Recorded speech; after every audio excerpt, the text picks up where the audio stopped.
صلى الله على سيدنا محمد وعلى آله وصحبه وسلم. الحديث الثاني, the second hadith from prophetic daily du'as and dhikr.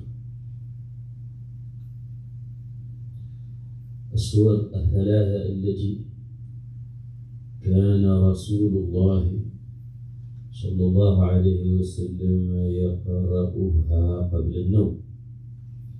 The three surahs the Holy Prophet صلى الله عليه وسلم used to recite before sleeping.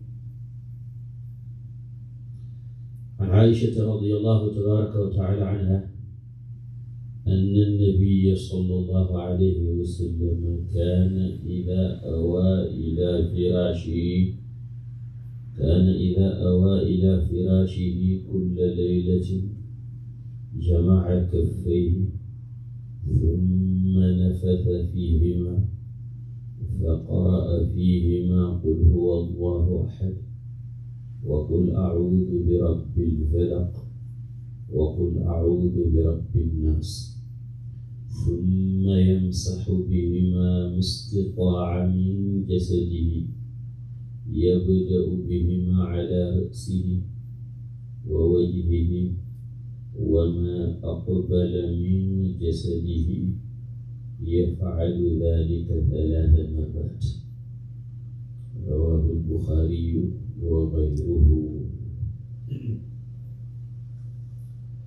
Our mother, Sayyidatuna Aisha, radiyallahu tabaraka wa ta'ala anha, narrated that every night when the Holy Prophet sallallahu alayhi wa sallam would go to his bed, he would join his hands. He would join his hands, then blow in them as he recited in them Surah Qul Huwallahu Ahad, say He is Allah the One, and Qul A'udhu bi Rabbil Falaq, I seek refuge in the Lord of Al-Falaq, and Qul A'udhu bi Rabbil Nas, say I seek refuge in the Lord of mankind. Then he would wipe as much as he was able to of his body with them, beginning with them first of his head and face and the front of his body. He would do this 3 times. This hadith is narrated by Al-Imam al-Bukhari in his Sahih, and other hadith, which is also noted in other hadith books. It's an authentic hadith from our mother Sayyidah Aisha, who was telling us what the Holy Prophet ﷺ used to do before he went to sleep. As I said, I think yesterday, there is no situation in which the Holy Prophet ﷺ did not teach us a dhikr or a dua to do. That's how connected he will ever be to Allah. And that's how he wants us to be. These 3 surahs are known as Al-Mu'awwidhat. Those, the protectors.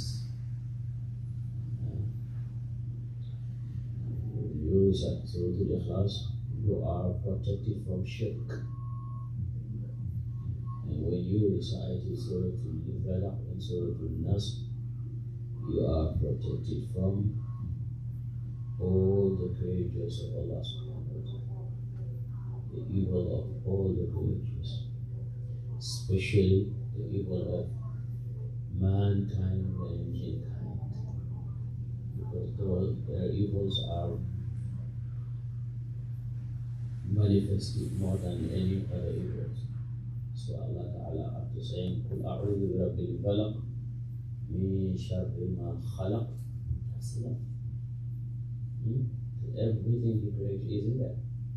Then He specifies there are times which are more dangerous than others. Night times. مِنْ شَرِّ غَاسِقٍ إِذَا وَقَبَ. And people also are the most dangerous to people. People are the most dangerous to people. Man is more dangerous than anyone to man. And jinn also are very dangerous. And among man, those who apply or who practice sihr, magic. So Allah Ta'ala says, وَمِنْ شَرِّ النَّفَّاثَاتِ فِي الْعُقَدِ. And among mankind, those who have hatred or jealousy or envy are the most dangerous. وَمِنْ شَرِّ الْحَاسِدِ إِذَا حَسَدَ. So Allah says, مِنَ الْجِنَّةِ وَالنَّاسِ. It is said that the Holy Prophet ﷺ, before these two surahs were revealed, he would make some du'as for ruqyah. When a person was sick or when he was sick. But when these two surahs were revealed to him, he used to use them because they are sufficient. قُلْ أَعُوذُ بِالْفَلَقِ قُلْ أَعُوذُ بِالنَّاسِ. They are known as al-mu'awwidhatan, the two protectors. When you join Qul Huwallahu Ahad, now you have al-mu'awwidhat, the plural, the three protectors who protect people from anything, whether seen or not seen, known or not known, any evil. That's why the Holy Prophet ﷺ used to recite them among many other things he used to recite before he went to sleep. We said yesterday or before yesterday that he used to say what? There's a dua I mentioned before yesterday. Who was it? Sayyidina man ya'lam Bismika Allahumma amut wa ahya. That is Tawheed, pure Tawheed. Thy name, O Allah, I die in your name. The die here might mean real death. It also means sleep. Allah Ta'ala says, Allah yatawaffa al-anfusa hina mawtiha wallati lam tamut fi manamiha. So death is the young brother of, or sleep is the young brother of death. So when one is also resurrected from sleep, it is like he's given new life. Bismillahumma amut wa ahya. In your name, O Allah, I go to sleep, and in your name I awaken. There are many other du'as the Holy Prophet used to do before he went to sleep and after he woke up. Inshallah, we will go through over them so that we can apply them as he used to do. عليه الصلاة والسلام. هذا وصلى الله على سيدنا ونبينا محمد وعلى آله وصحبه وسلم صلاة يعيذنا الله بها من كل ما نخاف ونحذر. وآخر دعوانا الحمد لله.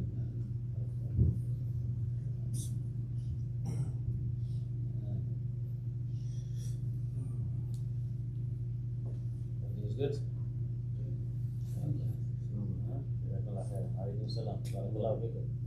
Where's the young man? Yeah, went to a body fight. How was it?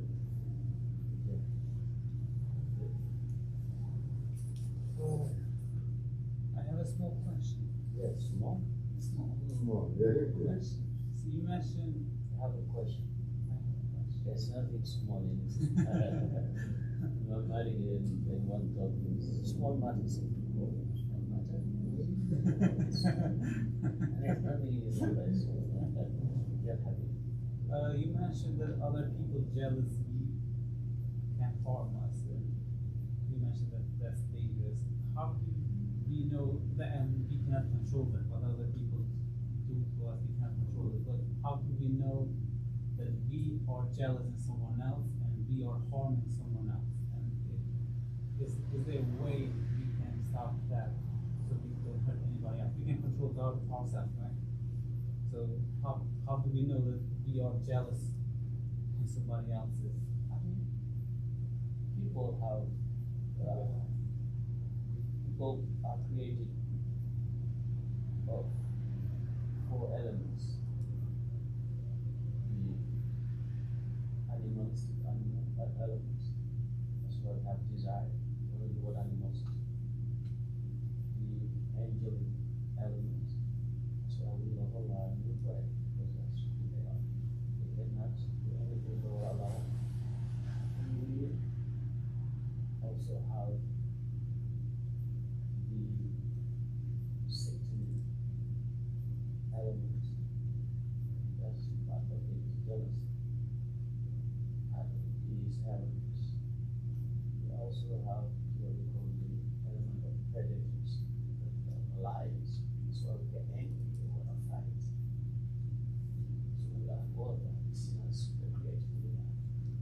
But we have option to nurture either of these elements.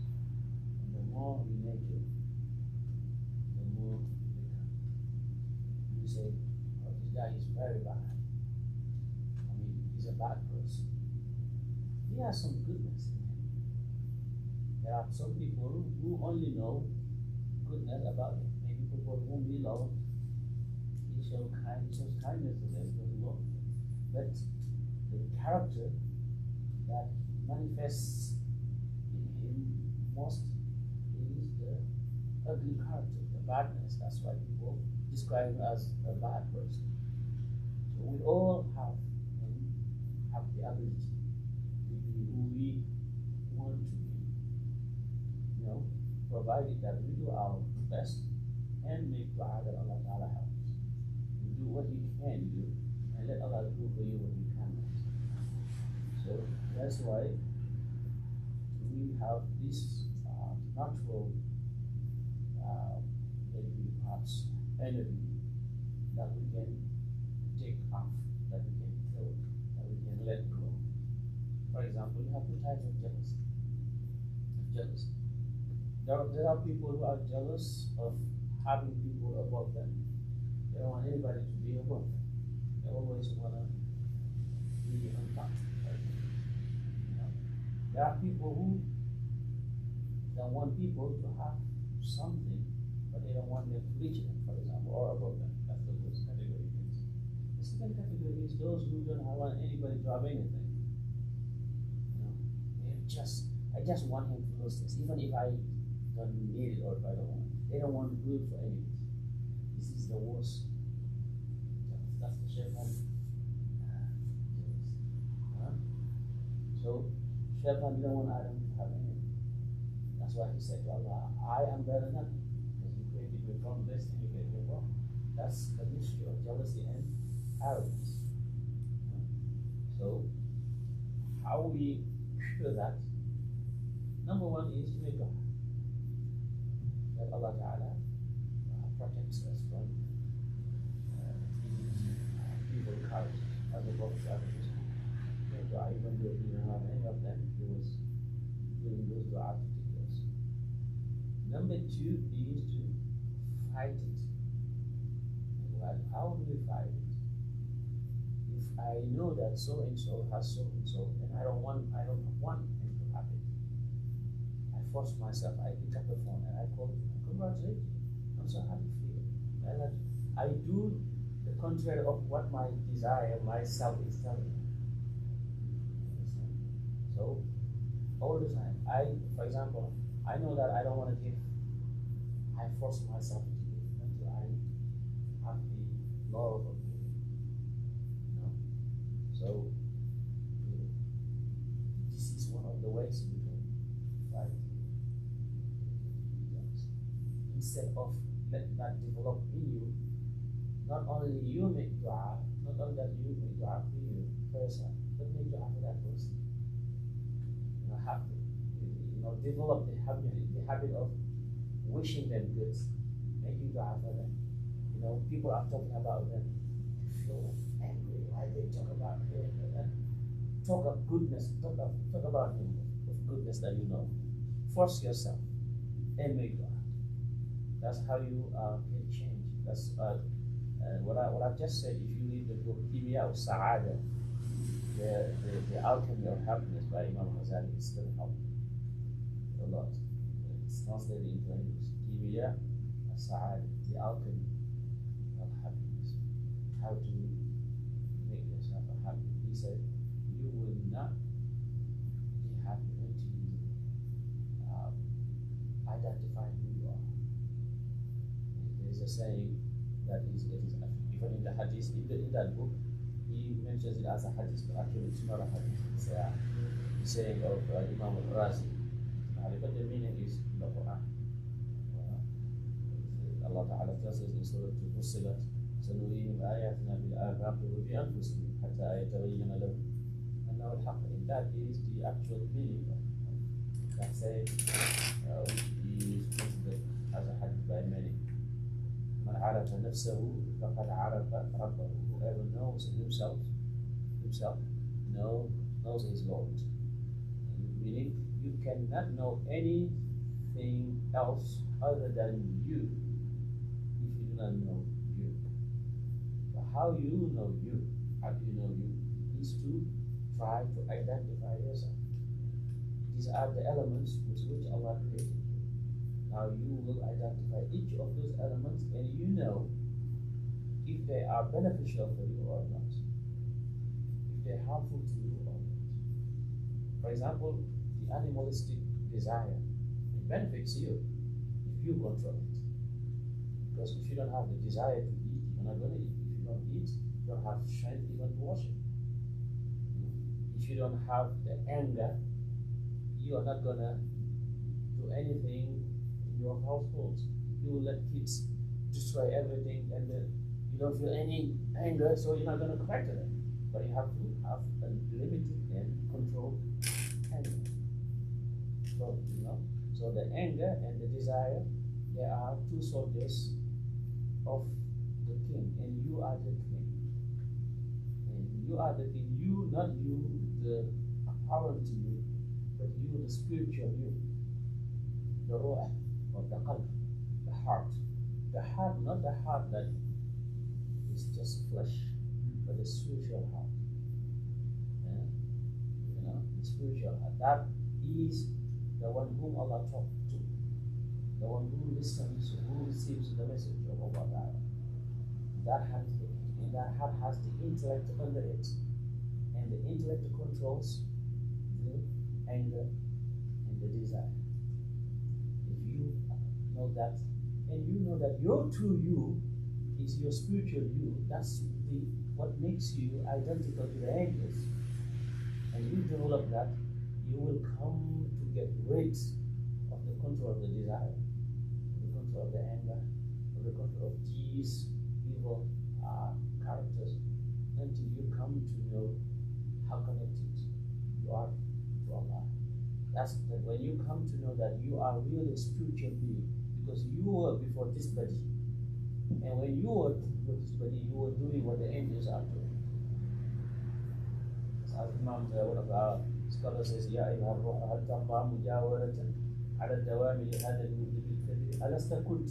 You became, you were. ولا جسمك ساكنه, and there was not a body that you lived in. قد كنت في حضرات الله فاتقي. You were in the حضرة of Allah. Remember, Allah is telling you all the time in the Quran, remember. What did you know to remember? Remember. واذكر. That means you knew. You just forgot. And then he said, you were just taken into this cave, into this prison called the body. حتى جعلت بأمر الله في قفص ليبتلاك. To test you. So that is maybe our work is doing, to identify ourselves, and through identify, when we identify ourselves, we can identify Him. And until we know Him, we don't truly worship Him. We because we don't know him enough. That's why when we worship, we are distracted by what we think we are. We think we need money. That's why we think about money when we pray. We think we need this and this and this. That's why all those things come to us when we pray. We think that this person, I deserve this more than he deserves it. That's why I have enemy against them. And when I have enemy against them, I have to remind myself that I'm not having anything against this person. Actually, I am doing this against Allah.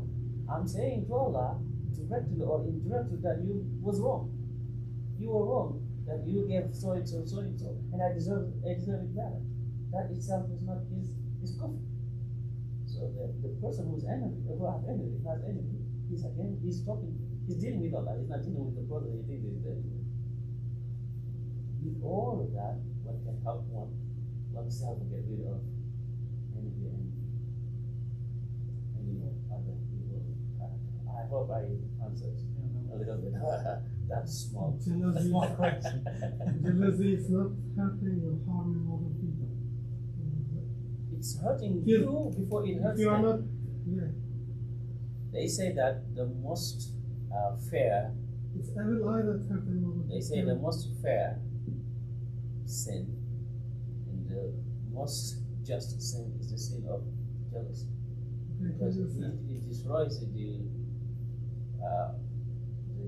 jealous person before it destroys others.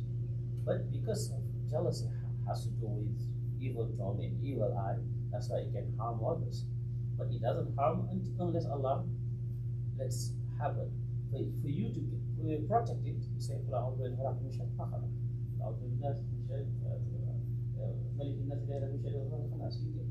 but you, the one who's doing it, you need more protection. That's why the Prophet said, "Iyyakum wal hasad." Beware of hasad, of jealousy. Why? Because he says it eats your hasanat as fire eats firewood. It destroys the doer before it destroys even the one who was him, the jealousy is done. And only what Allah wants is going to happen. So I being jealous. But you have to acknowledge that it's something natural in the human being. As long as a human being does not know his true self. To know his true self, he needs to identify those things and fight them. He needs to identify those right inside him. Our Shaykh said, how can you identify them? So you identify them through eating and drinking and talking and sleeping and mingling with people and lack of dhikr and lack of fikr. Fikr meaning pondering upon Allah and the creation of Allah. Thinking. So if you eat as much as you want, you drink as much as you want, you sleep as much as you want, you talk as much as you want, wherever people are, you are. You don't make a lot of dhikr, you don't make a lot of fikr, so you would never be able to cure those things because they get together. They come up with those. The contrary of these things are the people. You don't eat until you are in need of eating, and whenever you eat, you don't get to eat until you're full. معاشر الأنبياء لا نأكل حتى نجوع وإذا أكلنا لا نشبع. We, the prophets, as the Prophet said, we don't eat until we are hungry, and when we eat, we don't eat until we are full. And kalam, you don't talk until you know that it's necessary and it's beneficial. It's better than not talking. The Prophet said, "Man kana yu'minu billahi wal akhir falyaqul khayran." Yes, whoever believes in Allah and His Messenger, but and in the last day, let him speak that which is good and be silent. Yes, can mean or be silent, or be silent, or and be silent. And you give a portion of your night to Allah. You don't go to sleep. And you think you need people that you need to sleep 8 hours. Doctors will say that one of our scholars say that no one has ever left behind that which benefits humanity that sleeps more than 5 hours a day. 5 5 hours. He said that no one has ever left behind that which benefits humanity, whether inwardly or outwardly. The great thinkers, the philosophers, none of them slept more than 5 hours a night. But we sleep have a day. It's healthy, it's not. And stay away from people when it's not necessary, because that is one of the biggest way of being affected or nurturing results. Because you always see something that you want to have in your heart. You see someone that you want to be like your heart. And make Prophet Sallallahu Aisha said that the Prophet used to mention the name of Allah all the times. And you can see that through the al-Qur'an and the Da'wah. Even when he's with people, he's speaking. Even if he's talking, his heart is ever connected. And fiqh, Allah Ta'ala will be in yourself that you see. Look at Mala Ismail. Ponder upon the heaven and the earth, pondering upon Allah and the creation of Allah. All these things help. All these things help. May Allah grant us all. Sorry for making that small question. Good answer. Big answer. Alhamdulillah. Alaykum salam. See you inshallah. Barakallahu feekum.